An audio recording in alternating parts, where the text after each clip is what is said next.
Bom, e aqui no Brasil, falando nisso, os investimentos em energia limpa atraíram 76,9 bilhões de reais em 2024.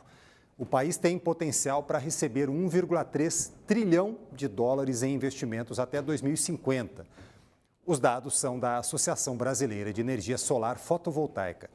Por outro lado, a Petrobras perdeu 23 bilhões de reais diante das incertezas do mercado internacional e da guerra tarifária. Sobre esse assunto, sobre energia, em especial energia limpa, eu recebo aqui no estúdio o ex-senador, ex-presidente da Petrobras e presidente do Conselho do CERN, o Centro de Estratégias em Recursos Naturais e Energia, Jean Paul Prats. Tudo bem, senador? Boa noite para o senhor. Boa noite, Fábio. Boa noite a todos e todas que nos assistem. Prazer estar aqui com vocês. Obrigado pela sua presença aqui. Só explicando para quem não conhece que o CERN, essa entidade, é um importante centro de pensamento estratégico empresarial do Nordeste brasileiro, com atuação multissetorial quanto à exploração sustentável dos recursos naturais e energéticos. Muito obrigado pela sua presença aqui no nosso estúdio, para a gente falar desse assunto tão importante, ainda mais no momento em que a gente tem vetores pelo mundo levando a discussão e levando a economia para um outro lado, senador. Eu queria começar lhe perguntando, acho que é inevitável pelo momento que a gente está vivendo, que tipo de impacto essas tarifas comerciais de Donald Trump podem ter sobre o desenvolvimento de energia sustentável aqui no Brasil, lembrando que isso traz uma perspectiva de desaceleração no crescimento global, somado a um momento em que a gente já tem, na Europa, uma preocupação muito grande com defesa, muitos investimentos sendo direcionados para a defesa, ou seja, dinheiro sendo aplicado para isso. Que tipo de perspectiva a gente tem hoje para esse mundo de tarifaço, de preocupações com defesa e a gente aí com os sinais do clima cada vez mais urgentes em relação ao aquecimento global?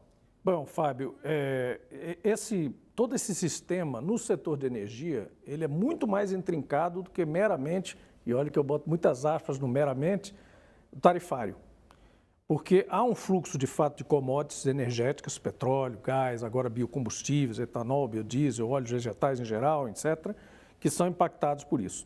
Mas há uma preocupação, e às vezes até, podemos dizer, uma vantagem para o Brasil na questão de Trump, no evento Trump, que diz mais respeito à estrutura do setor e à estrutura de financiamento de projetos, incentivos e onda de setor de investimentos renováveis. Então, por exemplo, nos Estados Unidos, a administração anterior inaugurou um sistema de incentivos tarifários e tributários, principalmente, que é o IRA, né, o Inflation Reduction Act, que eram bilhões que seriam despejados para atrair investimento novo em todos os estados dos Estados Unidos, principalmente energia eólica, solar e outras fontes, inclusive em fontes que hoje não são nem consideradas totalmente viáveis, mas que seria trabalhado aí na ciência e tecnologia, pesquisa e desenvolvimento, para que passassem a ser. E uma redução e uma descarbonização cada vez maior da cadeia produtiva e toda a sequência relacionada com o petróleo. Alguns estados meio que se equilibram nisso aí. O Texas, por exemplo, tem muita energia renovável, inclusive em terra principalmente, mas tem muito petróleo, como é bem sabido. Então, aquilo vai se equilibrando. Quando entra um fator que diz, olha, nós, por outras razões, meio ideológicas, meio por implicância com ambientalistas, com supostos inimigos até um pouco imaginários, nós não vamos mais para essa direção, nós vamos sair desse troço. E vamos voltar para o carvão, para o petróleo, e dane-se o mundo, e eu não quero saber e se vai poluir ou se não. É um problema dos outros, não é nosso problema. Praticamente isso que você está colocando aí, que a gente está colocando, a gente está vendo. Então, esse é um problema estrutural. O Brasil, por outro lado, veja como o horizonte é bom, né? O Brasil tem milhares de fontes interessantes, viáveis e escaláveis. Então, começamos lá pela hidráulica, desde a época dos anos 60, 70 e tal, com as grandes hidráulicas, depois viemos com gás natural e petróleo sendo desenvolvido, viramos um país exportador, hoje exportando mais petróleo bruto do que o próprio Kuwait, que é um membro da OPEP pleno. Entramos com energia eólica e solar em 2009, a eólica, em 2014 nos leilões solar, e elas já ocupam 13, 14, 15% da matriz brasileira. Então, nós não só aprendemos rápido, sim, para não falar no etanol e no biodiesel, etanol esse que vem lá dos anos 70, quando a gente inaugurou o programa de combustível sustentável, onde ninguém falava de assunto de aquecimento global sequer, por uma necessidade estratégica, todos lembram a época, quem viveu na época, e fomos pioneiros nisso. E hoje temos capacidade, terra, espaço, expertise, inclusive para ensinar outros países a utilizar combustíveis verdes. Então nós temos assim todas as condições de, além de surfar uma onda global natural, ainda nos aproveitarmos deste incidente que vai provocar para os Estados Unidos, a meu ver, um declínio, até um retrocesso, não só nas eólicas e solares e renováveis, como no próprio petróleo. Você já vê que a queda do petróleo foi grande. Então ele está, na verdade, dando 2 tiros nos 2 pés. Não está necessariamente ajudando a indústria do petróleo, e os próprios executivos da indústria do petróleo mais longevos, mais experientes, já começam a enxergar isso. Não é necessariamente bom para o próprio setor do petróleo, nessa situação final de estertores da era do petróleo, de próximos 50, 70 anos, que a gente viva uma baixa tão acentuada. Agora, em ano de COP30, com toda essa conjunção política e econômica global, o que a gente pode esperar? Lembrando que um dos pontos que mais vem emperrando toda a discussão sobre o avanço de combate e mitigação às mudanças climáticas é a questão de dinheiro, efetivamente, né? O dinheiro que os países ricos são cobrados a repassar, a ajudar no financiamento dos países pobres, que são os mais afetados, embora sejam os que menos poluem, né? Como é que fica uma discussão financeira, em grande parte financeira, num ano em que a gente tem essa perspectiva de encolhimento da economia?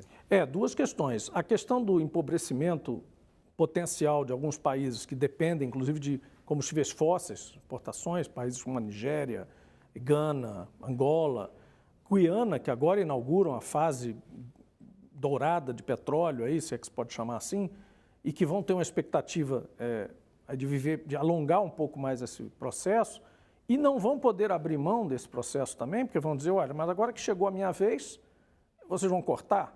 Então vai ter países que vão se desgarrar um pouco, que vão se atrasar, mas vão suprir o mundo do que ainda precisa de petróleo, e vai ter a questão do financiamento de renováveis, que eu creio que vai vir cada vez mais, e isso pode ser agora passageiro, uma determinada baixa, mas logo em seguida vai retomar, que é a exigência do consumidor. Quer dizer, por exemplo, os data centers, que tanto se fala hoje. Você tem lugares nos Estados Unidos que estão massivamente colocando data centers a gás natural, por exemplo. O gás natural é melhor do que o óleo? Mas ainda é combustível fóssil. Então, na Califórnia, por exemplo, mais cedo ou mais tarde, alguém vai dizer, olha, provedor X, marca tal, eu não quero saber que você esteja aumentando a sua curva de consumo de energia com inteligência artificial, por exemplo, exponencialmente, e queimando mais carbono para processar dados para mim.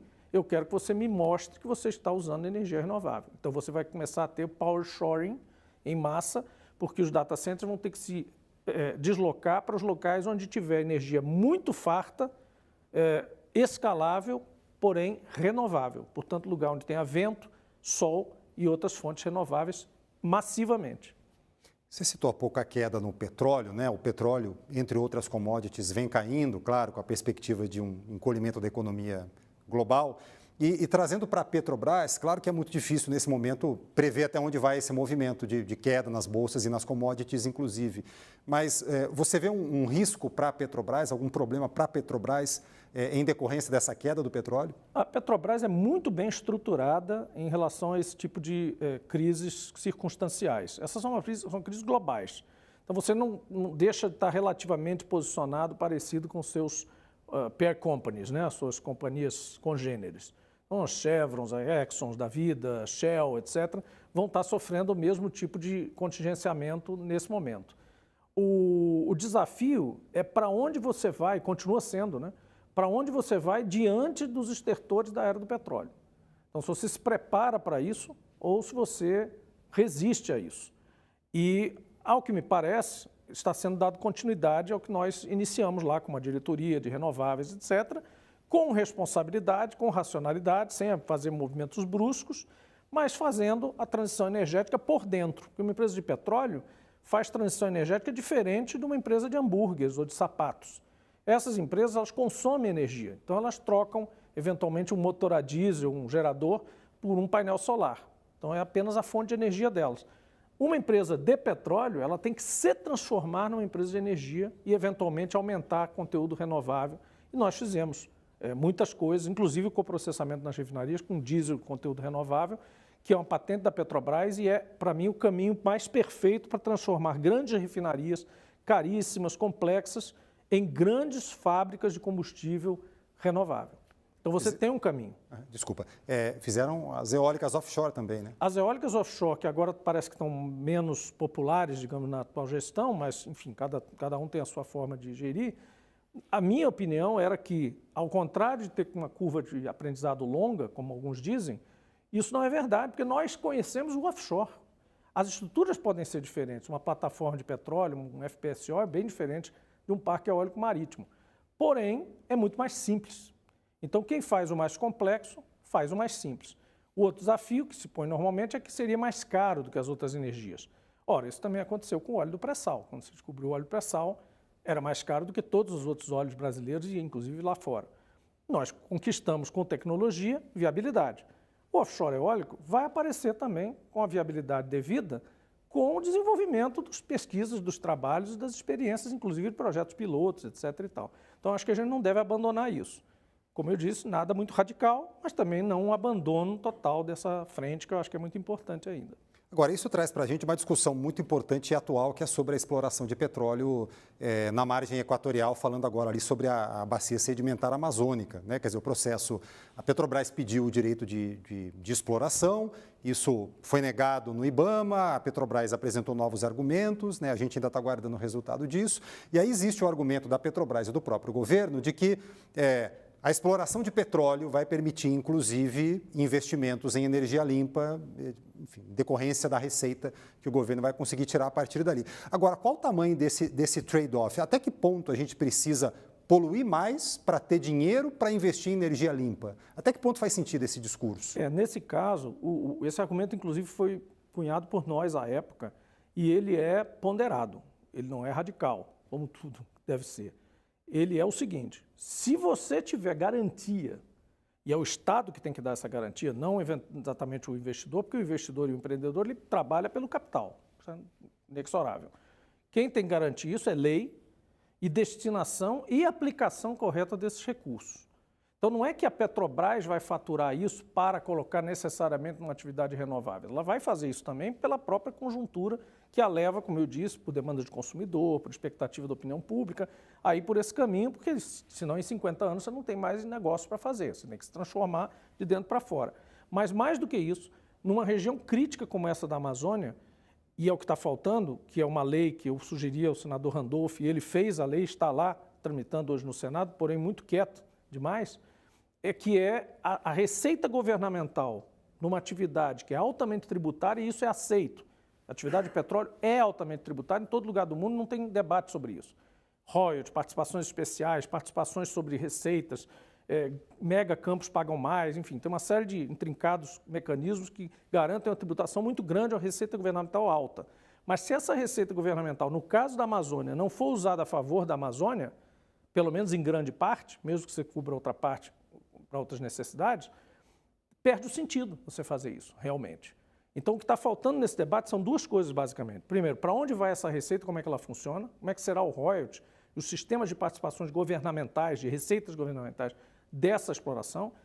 E, antes disso até, a decisão de Estado brasileiro, não do órgão regulador, não do órgão ambiental, que tem apenas o condão de decidir se aquele mecanismo de perfuração naquele ponto exato está certo ou errado, mas uma decisão guarda-chuva de Brasil, de se você quer enfrentar mais uma fronteira nova exploratória, que não vai ser de um poço só, na Guiana foram 60 para achar o petróleo, então não é um passeio no parque. Se você vai querer enfrentar essa pesquisa para saber se tem petróleo e depois relicenciar tudo com os sistemas de produção, que esses sim têm bem mais risco do que um poço exploratório, bem mais risco. Então é uma decisão muito mais complexa, nós estamos apenas iniciando o processo, arranhando a superfície desse processo e não conseguimos sair desse impasse. Esse impasse, a meu ver, só se resolve com decisão de Estado, dizendo, IBAMA, é o seguinte, a decisão é que se houver petróleo nós vamos produzir, mais à frente a gente pode tomar essa decisão, mas agora a decisão é, o presidente, o Estado brasileiro, a população brasileira, a opinião pública quer saber se tem petróleo lá, para saber até se vale a pena debater isso tudo.